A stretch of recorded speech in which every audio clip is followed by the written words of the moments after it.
Today, when you ask someone, do you care about the climate? Many people would say, of course I do. Of course. We see Greta Thunberg, who's mobilizing millions of young people speaking up for the environment. But back in 2006, not so many people were caring to the extent that we're seeing today. But one family that did care even back in 2006 about the climate was Andrew and his family. Andrew, he started to plant trees back in 2006 in Thailand. And today, 15 years later, they've been keeping doing that. And so this has grown into a big organizations planting over 3 million trees the last 15 years. That's pretty impressive to start as a family activity, growing into such a huge, having such a huge effect. Now, this organization is called Plant a Tree Today Foundation. And we have the founder with us today, which makes me excited to hear how this started the journey and also to see why is planting tree a good option for helping the environment. So Andrew, welcome to today's podcast.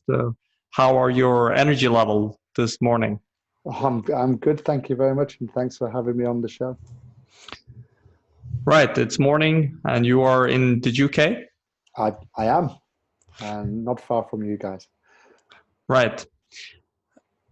On the website, for example, you are, it's obvious what you're doing. You're planting trees to help the environment. And you're also talking about something called living a carbon neutral lifestyle.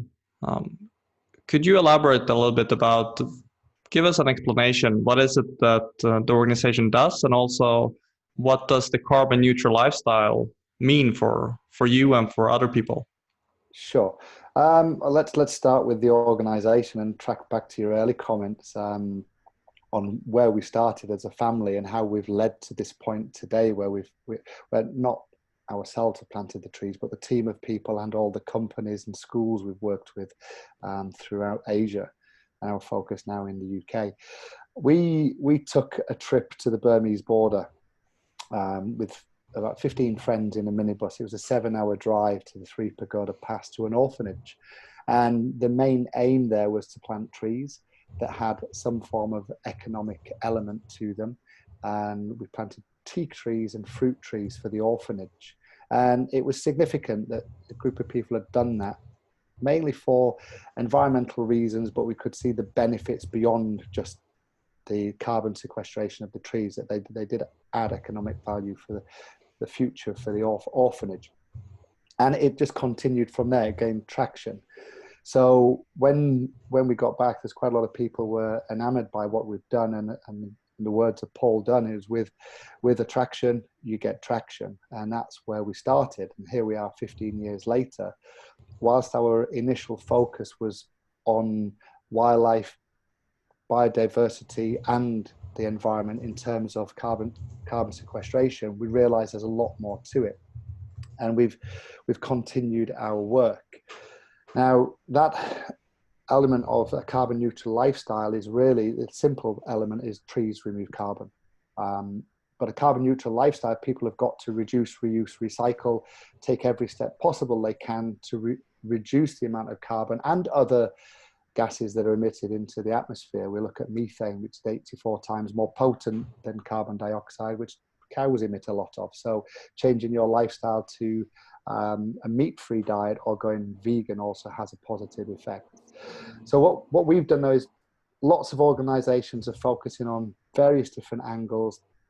And we realize while people are looking at advocacy, lobbying against various different elements and protecting against deforestation, we realized that trees were not getting put back at the rate of which they were being destroyed. So we've focused on reforestation and planting only indigenous native species and bringing it back to carbon. Trees are the simple mechanism that you plant a tree today and it removes carbon from the atmosphere. We talked about this earlier. It's almost like the magical technical solution we're all looking for, but it's already here, right? Just plant trees. Yes, you're right. I mean, and it's interesting you noticed that, we started 15 years ago, and I think we were too early to the party, or maybe we had the vision earlier than everybody else. But there's a huge drive now, not just in the UK, but globally, to plant trees, which is fantastic. And as long as they thrive, they will continue to remove carbon from the atmosphere. I read an article saying that um, Earth has space equal to America and maybe Canada or China to still plant trees on, and that will be maybe 1.2 trillion trees that we could keep on planting. We have that much space for planting trees. Does that resonate with your idea as well of how many trees can we actually plant until it's too many? Um, of course, I'd love to see more trees planted. I think we have to be conscious of food security and other elements as well. But the more trees we can get in the ground, the better. And there are various countries with large tracts of land where trees can be planted. Soil can be remediated where people previously thought we couldn't plant trees, and that can now be done. So I'd love to see 1.3 trillion trees planted. Obviously, we've just got to take into consideration the other concerns around for the planet. Is it possible to talk about the effect of one tree? Can you actually measure that? Could you Yes, see we the effect? can. Obviously, it's down to the various species that grow and the different carbon sequestration rates. What we're seeing is that quick growing trees obviously remove a lot of carbon from the atmosphere. So one school of thought is to plant trees and then harvest them sustainably and use them for biomass, but then the carbon stored is released, but it's carbon neutral. So with a quick growing tree over time, then it actually removes more carbon than leaving a slow growing standing tree. But the science behind that really needs to be looked into in a deeper sense. We've done our calculations based on teak trees in Asia, and a calculation that a teak tree will remove 20 kilos of carbon, 20.1 kilos of carbon per year. Okay, let's say if we can get that again. One teak tree remove 20 kilos of carbon per year. Okay, so then we could start calculating and measure this, right?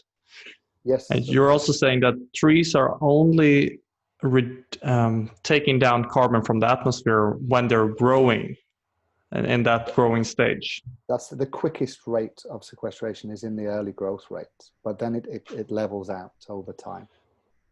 And for how long would it normally take a tree This comes back down to which species you plant. If we plant a teak tree, it's a relatively slow growing tree that can last for 50, 70, 100 years.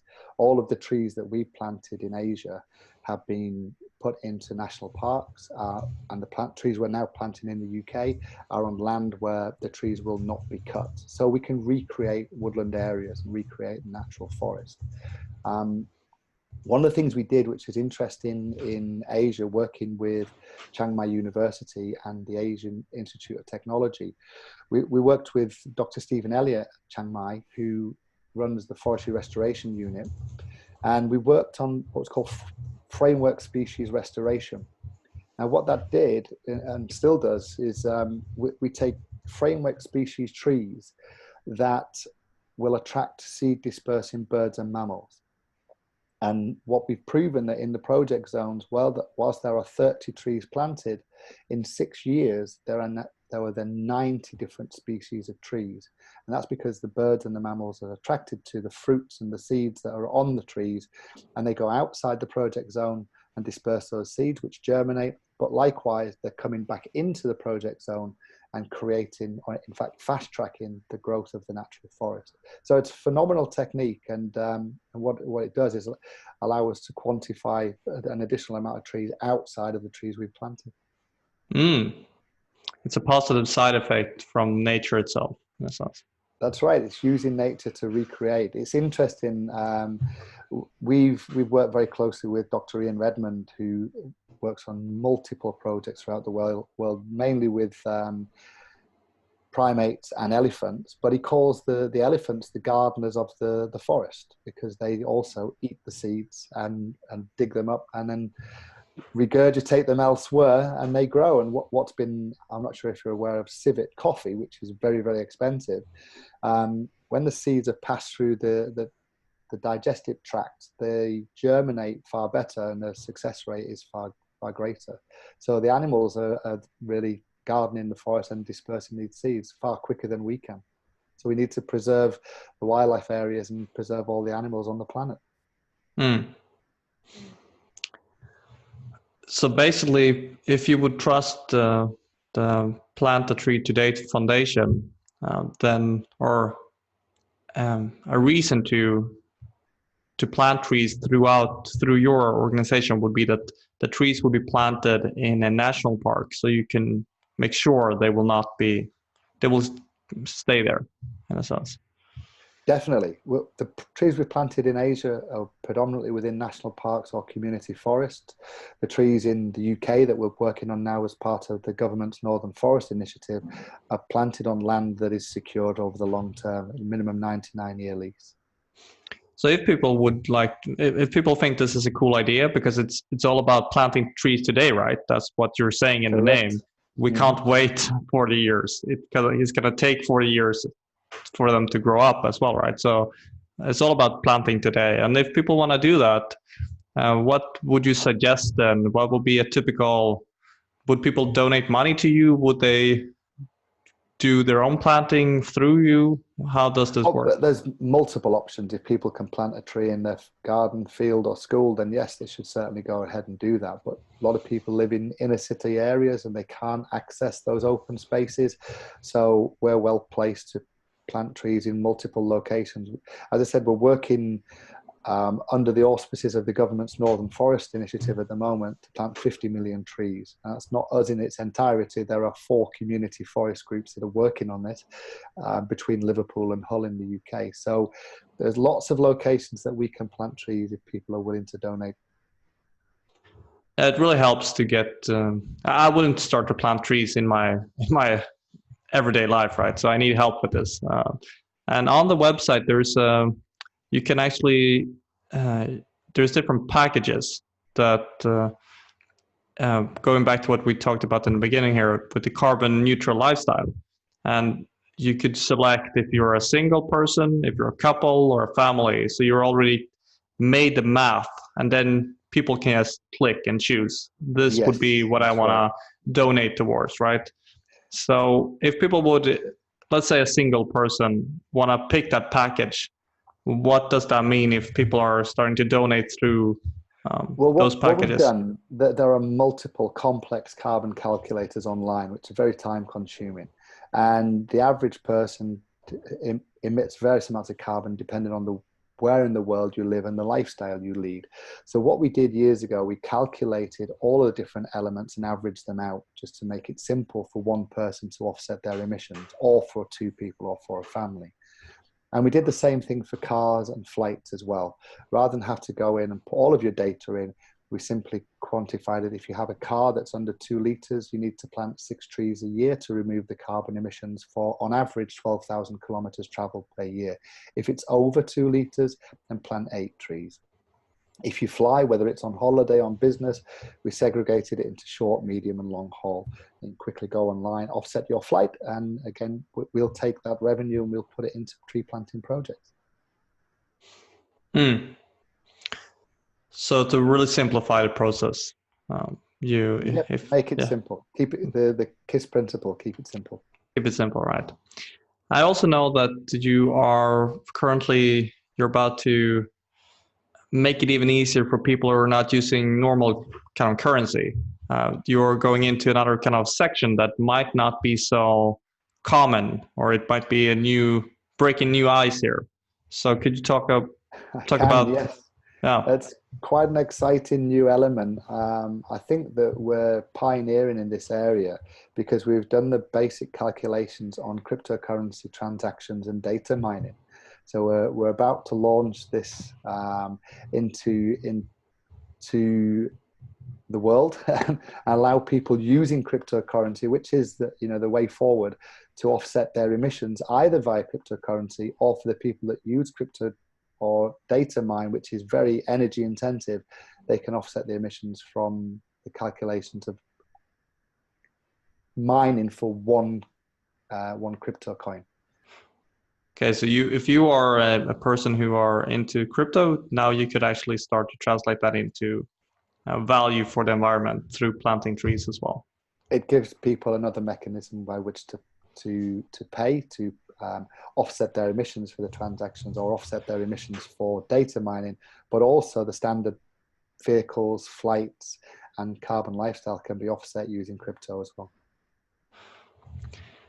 We are getting towards the end because this is a 20-minute interview to understand what it is that your organization does. And something that's been on to my mind here, a curiosity that I have, is you started with your family when your children were very small, back in 2006, right? And now they would be, how old are the kids today? The first project, Lauren and Oliver was 2 and Lauren was 5, and now Oliver's 16 coming up to 17 and Lauren's 19 coming up to 20.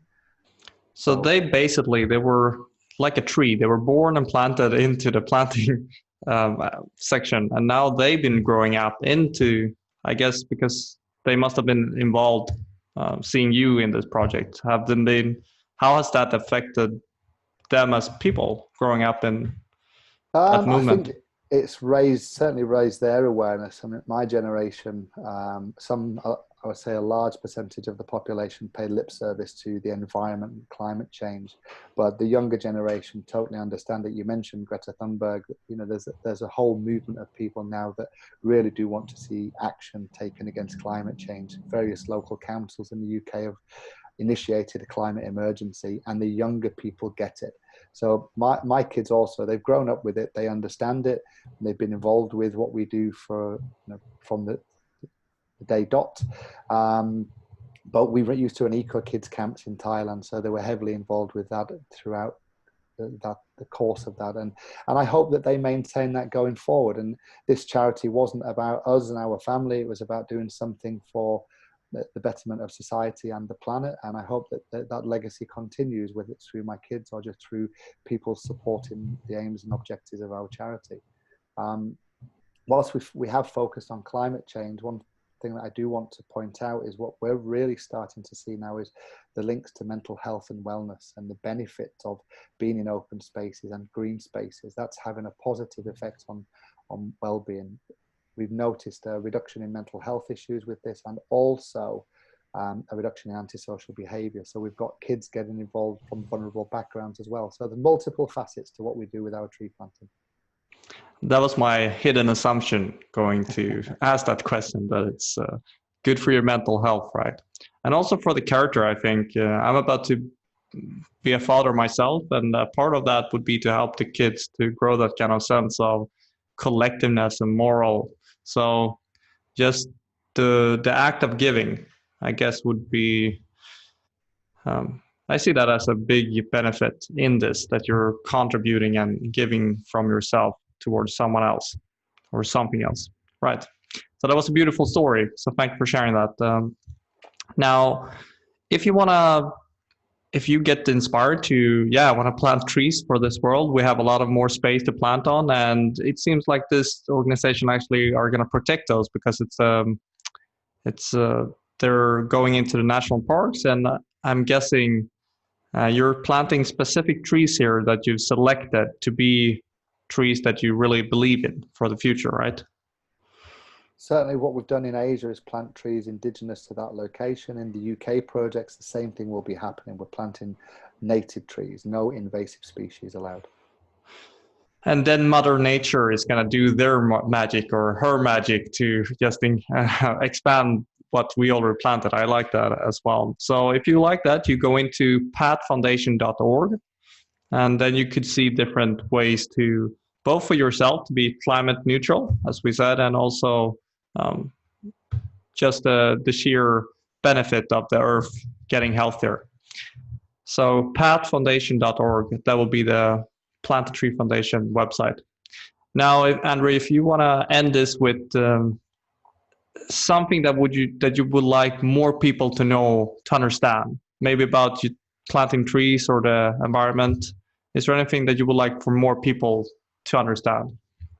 I think there's one simple element that it takes 2 minutes to chop a tree down and 100 years for it to grow back. And whilst the deforestation rates around the world are astronomical, a lot of organizations now are starting to focus on putting trees back. And we've got to understand that it takes time, and we don't have time. In terms of the climate change and the temperature changes, we may see sea level rises that will affect billions of people on the planet. So the time to act is now, and the time for me to plant trees, no time better than now.